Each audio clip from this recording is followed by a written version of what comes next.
Examiner Introduction. Examiner. Good morning. Welcome to your ICAO Aviation English Proficiency Oral Exam. My name is Captain Sarah Williams, examiner number EX 2025 114, and I will be conducting your assessment today. This exam evaluates your English language skills in aviation communication contexts. It consists of 5 parts and takes approximately 30 minutes. Please listen carefully to each question and respond as clearly as possible. Do you have any questions before we begin? Student. No questions, Captain Williams. I'm ready to proceed. Part 1. Introduction and Background. Examiner. Let's start with the introduction. Could you please introduce yourself, including your name, occupation, and relevant aviation experience? Student, good morning. My name is David Chen, license number CPL 2023 56789. I currently work as a first officer for Atlantic Airways, flying the Boeing 737-800. I have been a professional pilot for 3 years, with approximately 2,800 flight hours. Before joining Atlantic Airways, I worked as a flight instructor at Coastal Flight Academy, where I specialized in instrument training. I completed my initial flight training at International Aviation University. Examiner. Thank you. What aspects of your current role do you find most challenging? Student. The most challenging aspect of my role is managing operations during changing weather conditions, especially at airports with limited infrastructure. These situations require quick decision-making and clear communication with ATC. Last month, we were approaching an airport with rapidly developing fog. We had to constantly reassess our approach options while coordinating with ATC for possible holding patterns or diversions. These situations test not only flying skills but also communication abilities under pressure. Part 2. Listening and Comprehension. Examiner.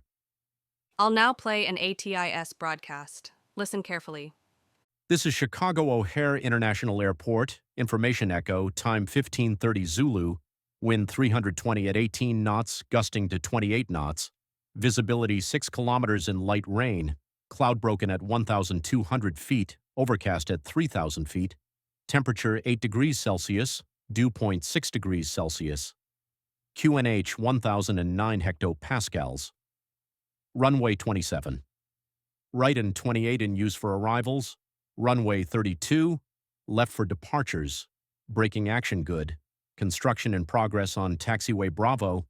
Expect ILS approach. Advise on initial contact. You have information echo. Examiner. What are the current weather conditions at Chicago O'Hare? Student. The current weather at Chicago O'Hare includes winds from 320 degrees at 18 knots, gusting to 28 knots. Visibility is 6 kilometers in light rain. There's a broken cloud layer at 1,200 feet and an overcast layer at 3,000 feet. The temperature is 8 degrees Celsius with a dew point of 6 degrees Celsius. The QNH is 1,009 hectopascals. Examiner. What operational challenges might you anticipate with these conditions? Student. These conditions present several challenges. The gusty crosswind will require careful handling during landing. The low ceiling at 1,200 feet means we'll be in instrument conditions until late in the approach. The close temperature dew point spread indicates high humidity, which could lead to visibility changes if the rain gets heavier. Also, the construction on taxiway Bravo might affect our taxi routing after landing, so we'll need to pay close attention to ground control instructions. Examiner. Atlantic 456, descend to 6,000 feet, turn right heading 090, reduce speed to 220 knots, and expect vectors for ILS approach runway 27 right. Please provide a readback of this instruction. Student descending to 6,000 feet, turning right, heading 090, reducing speed to 220 knots, and expecting vectors for ILS approach runway 27 right, Atlantic 456. Part 3. Describing an image. Examiner. Please look at this image showing an aircraft with visible engine damage after a bird strike. Describe what you see and the operational implications. Student. The image shows a Boeing 737 parked on the apron with significant damage to its right engine. The engine inlet is dented and the fan blades are clearly damaged from a bird strike. Maintenance personnel are inspecting the damage with ground equipment positioned around the aircraft.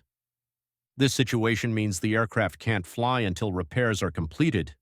The airline will need to find a replacement aircraft to maintain their schedule and rebook passengers. The damage will require detailed inspection and likely engine component replacement, which could take several days. For the airport, this highlights the importance of wildlife management, especially bird control around runways. They might need to review their wildlife hazard plan to prevent similar incidents in the future. Part 4. Interactive Communication. Examiner. Listen to this ATC pilot communication. ATC. Atlantic 456. We have a developing weather situation. Thunderstorm activity building 30 miles ahead on your route. Recommend deviation 20 degrees right, of course for approximately 50 miles. Pilot. Atlantic 456, roger. Request 20 degrees right for weather deviation. Our weather radar shows significant returns. Any reports of turbulence in the area? ATC. Atlantic 456. Deviation approved.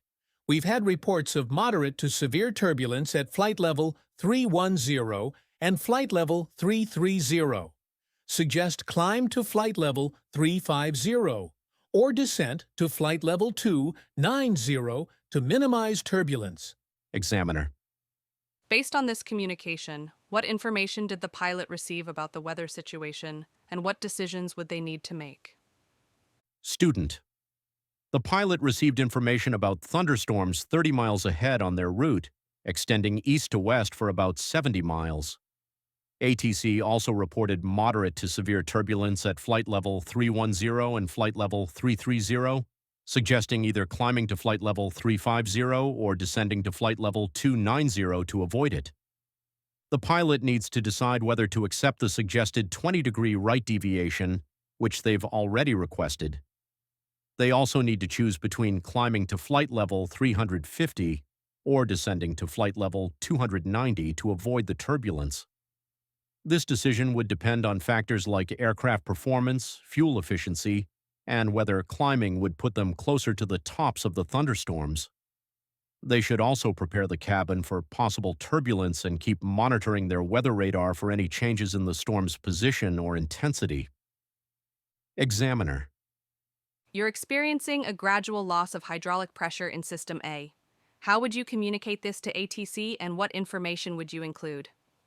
Student, I would say, Atlantic 456, we're experiencing a gradual loss of hydraulic pressure in System A. All flight controls are still working normally through backup systems. No immediate assistance needed, but will require priority handling for approach and landing. We may need extra runway length for rollout.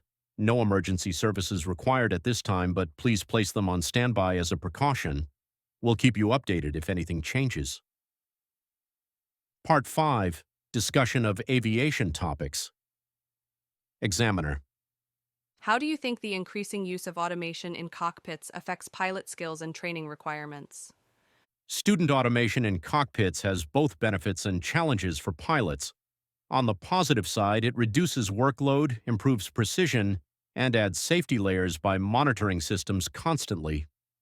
This allows pilots to focus more on managing the flight rather than manually controlling the aircraft all the time. However, there's a concern about skill degradation, especially in manual flying.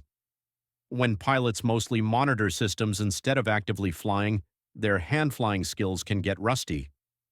This becomes a problem during system failures when pilots need to take manual control. Training has changed to address this. Airlines now include more practice with automation failures in simulators, and many encourage manual flying during good weather conditions. I think future training needs to balance technical knowledge of automated systems with regular practice of basic flying skills. Pilots need to know when to use automation and when to take manual control, maintaining their role as active managers rather than passive monitors. Examiner. What measures do you think are most effective for reducing runway incursions at busy airports? Student reducing runway incursions requires a combination of technology, procedures, and awareness. Technology, like airport surface detection equipment, helps controllers see all aircraft and vehicles on the ground with automatic alerts for potential conflicts. Runway status lights that turn red when it's unsafe to enter a runway provide direct warnings to pilots. In the cockpit, moving maps on tablets help pilots maintain better awareness during taxi. Procedurally, the sterile cockpit rule during taxi keeps crews focused on movement and communications. Standard taxi routes and dedicated runway crossing points reduce complexity. The practice of having only one aircraft at a time on the tower frequency during busy periods ensures critical instructions aren't missed. Training is also important, with regular reviews of hotspots at airports and simulator practice for challenging taxi scenarios. I believe the most effective approach combines these elements with a strong safety culture that emphasizes the seriousness of runway incursions. Examiner conclusion. Examiner. This concludes your ICAO Aviation English Proficiency oral exam. Thank you for your participation. We will now assess your performance according to ICAO Language Proficiency requirements across all 6 language skills: pronunciation, structure, vocabulary, fluency, comprehension, and interactions.